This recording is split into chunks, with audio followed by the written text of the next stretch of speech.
Allô, chers abonnés, comme vous pouvez le constater, nous sommes en plein feu de l'action, en direct du siège des Limités, chers internautes. Ici, nous sommes déjà en direct du 10e rue Limitée, en contrefaction, ou bien en réaction des combattants. Nenga Boyebi, Bandeko Batali, Français Belé Mabé, Nenga Balobaka, TVza Radio, Teka sur YouTube, Pesa Monde. Binomo Boyebi, que décision, oh, Samaki Lobby, Forte, Samaki Lobby, na Boutou Makasi, pour na. Destitution, il y a Jean-Marc Kabound comme vice-président de l'Assemblée nationale. Et que les Kabongote, Binomo Boyebi était combattant,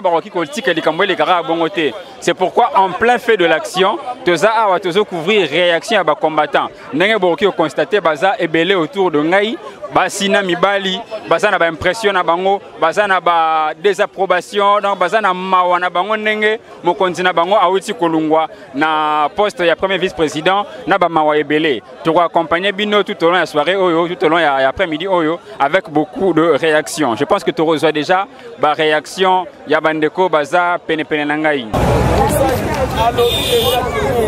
Tous ensemble, on a Kati Mabele à 10e rue, et Sika et Pesa Bokonzi, et Sika Mokona, Ndeko Ciceron Kalala, hier on s'est présenté, puis à couper ça, impressionné. Ndeko Mbote. Oui, Mbote, Ndeko journaliste. Oui, Ozali, Ndeko Ciceron Kalala, en tant que. Oui, vice-président de l'association JAD au sein de la Ligue des jeunes de l'UDPS. Vice-président de l'association JAD au sein de la Ligue des jeunes. Ndeko Bozaminayo Awa na Esika Oyo, Ezaï Natina Nini. Oui, tu es d'abord pour nous relaxer mécontentement par rapport au comportement Oyo ba allié na biso basali à FCC. Oyo tozalaki na bango ensemble mais bango balakisi que non baza plus risé que nous. C'est pourquoi tu es le temps relaxer bango que non. To lingité loko bango basali peut qu'on mettre fin na mariage de bando existait biso entre biso na bango. Pour te mettre fin nango par rapport à l'hypocrisie bango basali na kati assemblée nationale. Ko tindika un député à opposition pour na aya motion moko pour na ko qui s'annonce d'abord Jean-Marc Kabound qui vit présent à UDPS na place où ezalaki ayo ezalaki à UDPS. C'est pourquoi tu es en attendant pour na ko télémelana no eloko wana pour l'accès mécontentement na biso. OK, ndeko nanga ici seront kalala kolandela mama loba oyo loba mina bandeko ya PPRD. Kolandela maloba oyo loba mina bandeko ya PPRD bango balobi ete bitumba na bango to liste na bango ezali contrepartie UDPS te. Kasi ezali nde contre motomoko. Ce qui ndeko Jean-Marc Alzulungwe, UDPS a ko remplacer. Pona nini kasi base ezali ko silika. Te jamais UDPS a ko remplacer mutu musu place wana te. Ce qui ke bango bazala posa ke UDPS a remplacer ba créer UDPS na bango po ba message ja ko dédoubler. Ba dédoubler UDPS musu ke cha mutu kuna. Biso de 1 to ko cha mutu moko te kuna.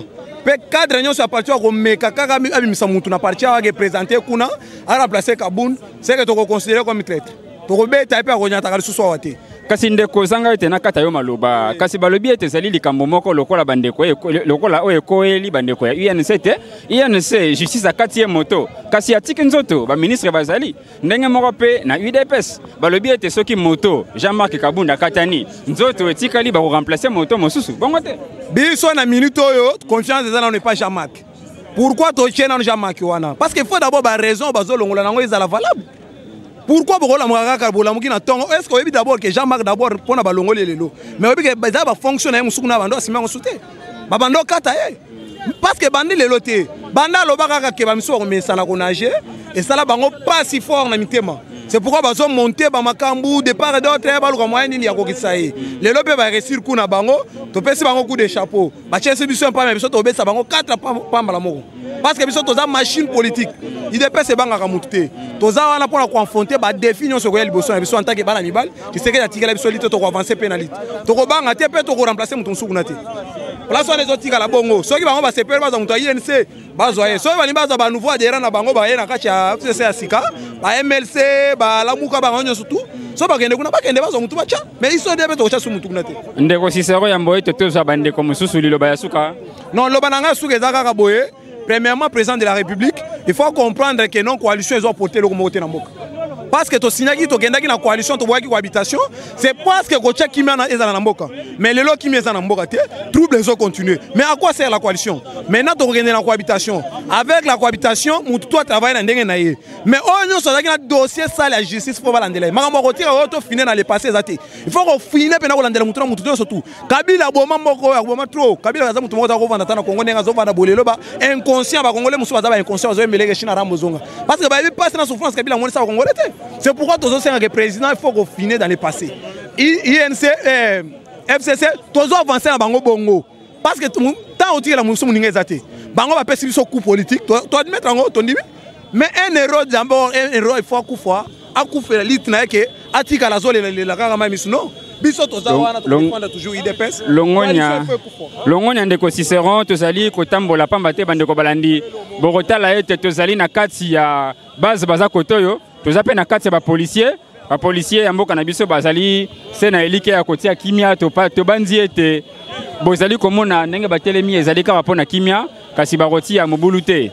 Yango wana tozali ko continuer na bande ko mususu bazali ndeko na ngai kombo na yo kombo na ngai Christian malgré mobulu ezali ko pesa mandeko boni santé za kimia kasi ndeko na ngai motuna ezali ete na IDPS oyo to ebeli ya papa Etienne Tshisekedi Sphinx délimité atika kapeka moto moko te tout comme yo pende ko kokipe ko sa place ya ndeko Jean-Marc Kabondo pona nini kasi ko komisa etumba yango ndeti kaka autour ya moto moko et pourtant na IDPS bato ya mayele bato ya mpiko pe bazali ebele papa journaliste merci pour la question ya liboso na rectifier na luge biso to yo sa mso mobulute eza mobulute mais to ko revendiquer ba droit na biso ya mibale susu na lobike exemple yo to pesa ngai ke ono mutu mususu soka za na place wana ba longoli ba remplacer mutu mususu papa il faut to longwana no ba fait to ngasko na memo na ba réalité na minute to be to za la réalité politique ezani omoni Jean-Marc Kabound azamuta pa pambate na niveau na ndenge bazana l'Assemblée nationale wana azali sou ya Félix ya président de la République. Vous comprenez? Donc biso makambo na biso IDPS na ebité ba tous vraiment resoango et comme récupération politique na bango pour ba ke ono bazana makambo interne na parti na bango. On biso IDPS tata biso moko aboti biso quelque chose makambo to leka nango biso moko to arranger ngo eza à l'interne. Eza cuisine à l'interne eza ba tout moko te ba récupérer ngo comme position politique pour ba ke non bango mo bazana obebana ale biso to récupérer. Bango ba bando ba ke Jean-Marc Kabound wa sundole na parti lelo ba biso to bimi ka pona Jean-Marc te ba tusu ba ngaba bosana o te ndenge exemple question pesinga ke o to bimi pona mutu moko te za pona Jean-Marc te biso to zolo ba ya awa eza biso to bundela eza pona IDPS intérêt ya IDPS intérêt ya pouvoir na biso IDPS to za parti au pouvoir Jean-Marc Kabound aza pion na biso na kati Assemblée nationale wana aza mutu ko sarana ta za muta pamba te mais bande ko na ba to biso to d'ailleurs on biso banda Canada to mona bango to ba bande ko biso te eza réalité ya élection et salama ki yango de senga biso to sangana bango mais pamba te to sangana bango te le roi to tima ma na bango ba yebi ke Jean-Marc Kabound aza facilité ya ko manipuler ya ko pesa ba mbongo po ba corrompre po ba déstabiliser parti yango moni basali ba manœuvre na bango ba banango kala papa baba nda makamuna bango kala basala yango Jean-Marc Kabound a dévoilé yango a informé biso peuple a informé biso ba combattant le col ba moni ke ndenga za bonga za bête noire pona bango bandako luka ba moyen nyonso ba mécanisme nyonso ba rosala po basali ba déstabiliser po biso to komaka après ba ndo sa makamuna ba nyonso ba rosala Félix atika isolé alors que babo sani Jean-Marc Kabound ko critiquer biso le ba combattant to bimi ko kito ba critiquer wana nde bozo ba tuso ba lobi ke oh non ba remplacer biso na IDPS to zana muto remplacer te ezape na mutu moko remplacer sous na esika wana azate kasi ndeko zanga ite nakata yo maloba ngai na yokaki en tant que mopanzi sango mwa banungu ete bandeko mosusu lokola ba Remi Masamba bazoko tindika mwa lokombo pona ba remplacer na esika wana soki bino bolobi ete boko remplacer mutu te kiti wana oyo Jean-Marc azalaki kiti ya IDPS kiti ya IDPS oyo Jean-Marc azalaki ekotika la c'est vide bomoni te ke opposition mutakozanga kiti papa omoni eloko wana oyo soloba eza bon na recontenu yo te parce que ça journée investigation soko look ça qui ba information no luki wana esukeli yo na ma information na yo na esuki pesa solo na bato bazala ba idée wana mais na biso to ebiso moni biso ba combattant na parti oyo ezala bato lobi wana eza solo eza lukuta ba komeka kutu te koloba ke ba vient kiti wana oh bato tengi ngana tanga bakomola bango te oyo tenga baya confier ki tu ba ke biso to remplacer po ya longwa nani akoya ko remplacer na idéologie ya Jean-Marc Kabunda zate nani oyo akoya ko remplacer oyo azali facilité ba manipuler le roi Jean-Marc Kabunda azate to yebi bato na biso bien ba cadre na biso na ko bana bango nyoso na ko bato tengi bakomola bango ba Remi ono tangi ba Kazadi ba Chilum mutu tout vous avez bango nyonso tout wana mutu oyo aza facilité le gola Jean-Marc Kabunda tel mais la bango tina suka zate yango to lobi non dans le boy premièrement mariage cash FCC abou tiens na boya c'est le mot d'ordre ya bakonzi na biso bakote réunion FCC to yebinda ku mutu na mutu soi-disant ministre soi-disant sénateur tolingi surtout coalition wana te mariage wana et puis biso to kopesa le surtout mutu na biso te biso to zakaka déterminé Jean-Marc bayebisa biso asali nini mbebe nini asali oyo balongoleli ye tokopesa mutu te et puis de pesa kopesa mutu mususu lokola Jean-Marc te mariage wana pas de tout kaka parlement viva IDPS viva viva IDPS viva viva viva viva Tshisekedi héros national Félix Tshisekedi béton bico rouge Fachibe béton Fachibe béton Fachibe béton peuple congolais bonjour à tous bonjour eloko ya liboso mokonzi atindi ngai napesa bino message est-ce que bokoki kopesa nga quelques minutes eloko ya liboso chers combattants tozala toujours osake parce que toza bacombattant ya yide biso tobundi na bato o 18 ans bakei te mais tomoni neti bazosala semblant neti bakei me bakei na bango te yango wana tozoyebisa bino bo chers combattants comment envoyer dit c'est quoi ça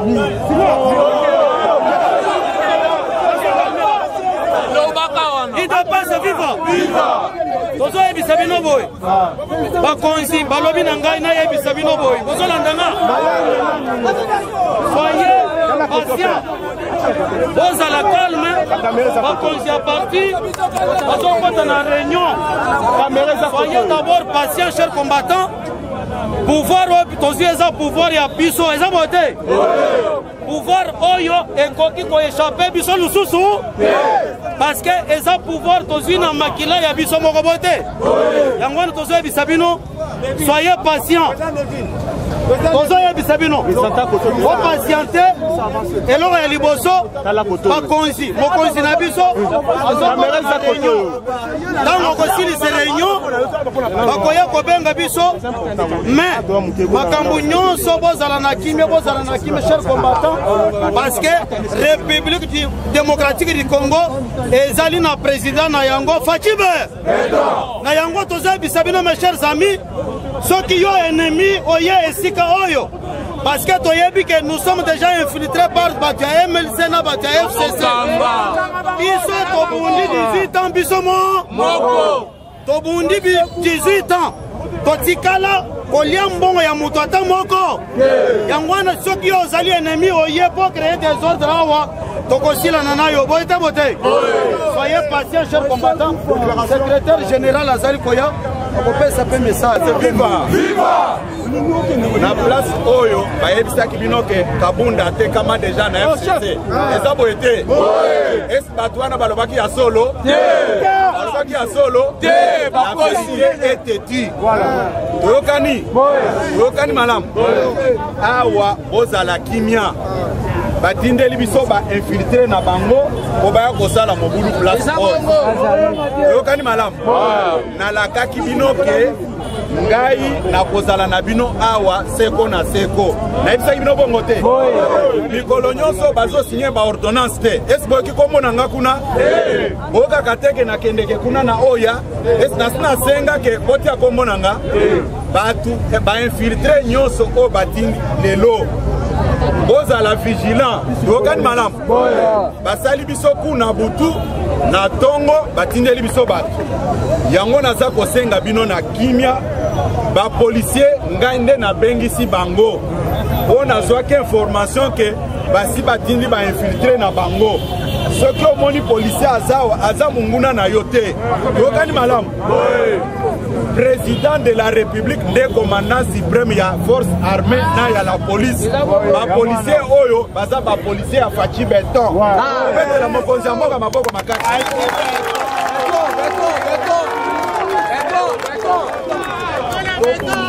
toyokana malamu tobundaki pendant 37 ans ezalaki po te akosala bacompromis te ya kotrahir intérêt ya population yango kabunda boyaki nde bomoni makambo nyonso basali wana toyokani malamu après réunion naza kokende kosala rapport po bato balobaka o soki osololi na mokonzi fo oloba nalobaka yango puisque je suis son collaborateur basi baza na droit ya koyeba nini eza koleka c'est votre droit soki omoni mokonzi aza kobomba makambo eza kolobama aza mokonzi ya solo te bino soki tosololi na ntongo na pokwa naza koyebisa bino toyokani oyo aza koyebisa bino ke o makambo eselemi wana mokonzi ayebi yango eza lokuta lobi na ntongo mokonzi ayambaki ngai na ba 10 heures après kosilisa na nga nde ayambisha nini mabunda toyokani malamu bakosa bino epa mutu teke mokonzi azalaki d'accord na makambo wana eza lokuta mpo ayebisi nga peke na convoqué réunion après réunion nakende kosala ye rapport toyokani après rapport wana nazwa kokutana na bino mpona kosala bino restitution toyokani bozala kimia bozala vigilant na bainfiltre nyonso police bazali awo soki mutu aye na mobulu otie maboko opesi na maboko ya police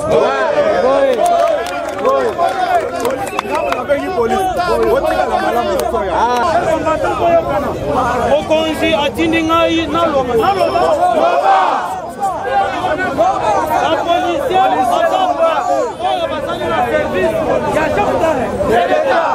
polise yo ozali na mosala ya faci beton kongole mpe moto osala nini peuple congolais oyebake pouvoir oyo tosouffrir mingi mpo tozwa yango bote bote lokola tosouffrir mingi 37 ans na kati ya opposition 37 ans ezali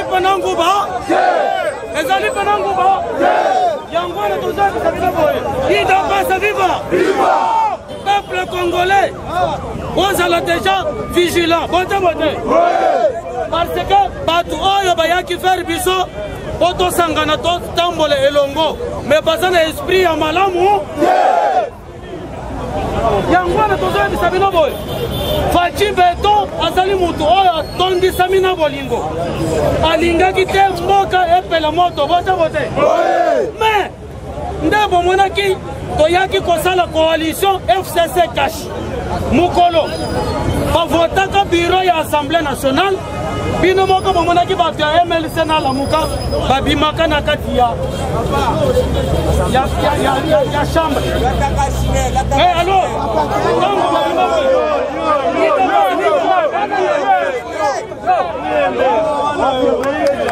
bato ya lamuka na bato ya MLC babimaka na kati ya assemblée bavotaka na bango te batikelaki FCC na cash nde basalaki élection babimisaki bureau ya assemblée nationale bote bote mais likambo ya kokamo bango bato ya FCC babanda kokaniseke biso toza bana na bango tokobanda kotosana oyo bazoloba nde bomonaki babanda kotante par tous les moyens baétouffe faci beton mikolo ekoyuti koleka bino nyonso boyebi bayaki kosala stratégie mpo babenga chef de l'état na congrès wana bazalaki na makanisi mabe ya kodestitue chef de l'état et pourtant tozoyebisa bino ke pouvoir oyo tobundeli yango mingi makila peuple congolais etanga te mais bato oyo cher combattant bayaki na makanisi mabe yake babotola biso lisusu pouvoir oyo bino bokolinga yango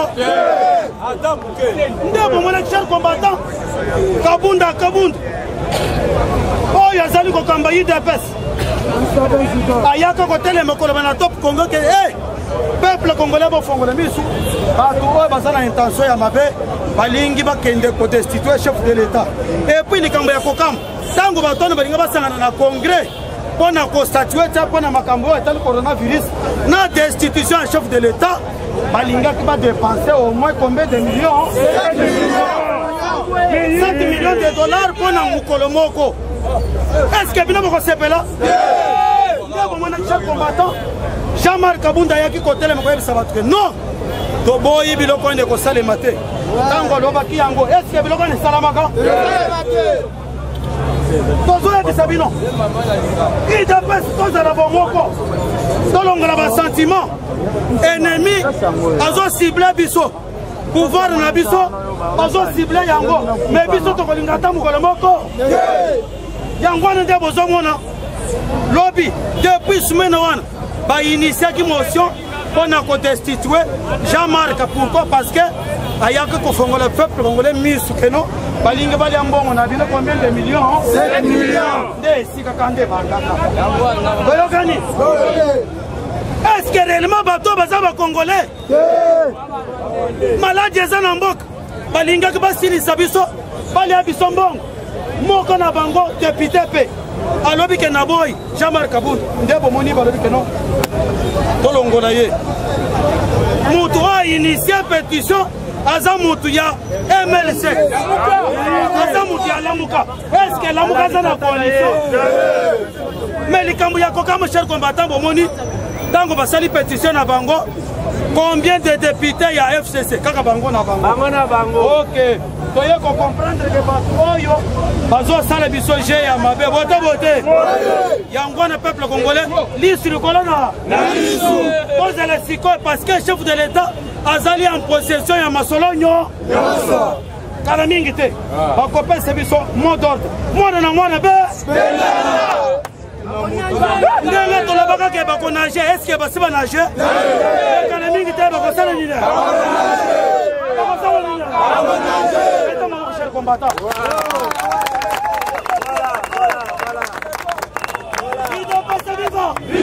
ondeko tokutani lisusu lelo ndenge tozalaki kaka na kati ya continuité ya lisolo na biso.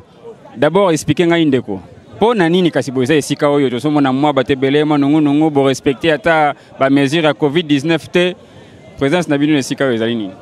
Bon, moni biso toa ba vrai combattant bana UDPS à solo ya tongo il y a des années ba fidèle na UDPS et tout mais au moni partout batu ba alara ndaku nyonso esanga ba problème te bandeko mususu ba gravese yango te pour force du progrès baza ba vrai bana UDPS parlement debout baza ba vrai bana UDPS base baza ba vrai bana UDPS partout batu ba alaka ko soit nezanga raté bana batu moko bitumbe zanga raté mais suka ba ranjara tozongaka ensemble.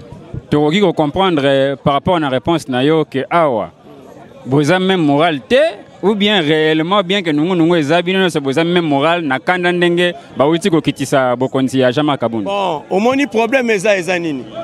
UDPS ezali base, ezali parti ya munene o eza partout dans le monde, eza parti au fondateur nango eza papa Etienne Tshisekedi wa Mulumba que son âme repose en paix. Après lui eza pena famille Tshisekedi wa Mulumba. Après bango eza biso ba combattant nde bakolo UDPS. Au moni partout batu ba la kane na loba de le début ba problème ezanga raté. Au moni bande ko na biso force du progrès baza ba vrai ba combattant. Parlement debout ba vrai ba combattant.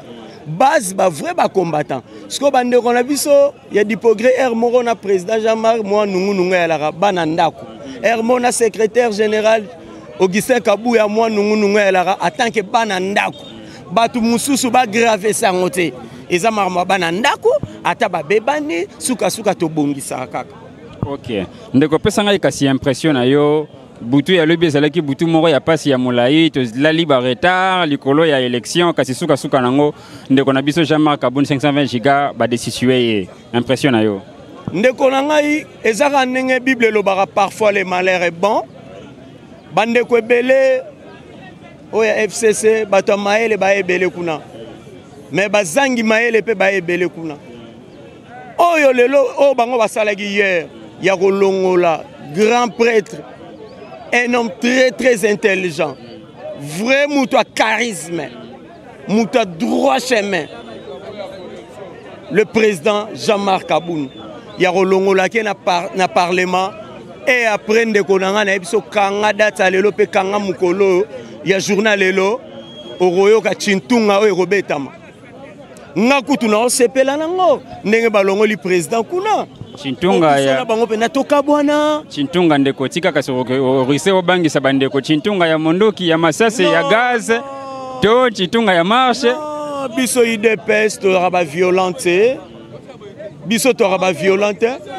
Biso to silanaka na marche. Soki ziki ali na baku nde tozwa pe ba chance à pratiquer ba sport na bandaku depuis to aller bana mike. Soki sengeto salango to saliango ou bien na big, c'est tout. Batu ba bomara batu na ba arme binobo et bibango toza ba pa na mboko te.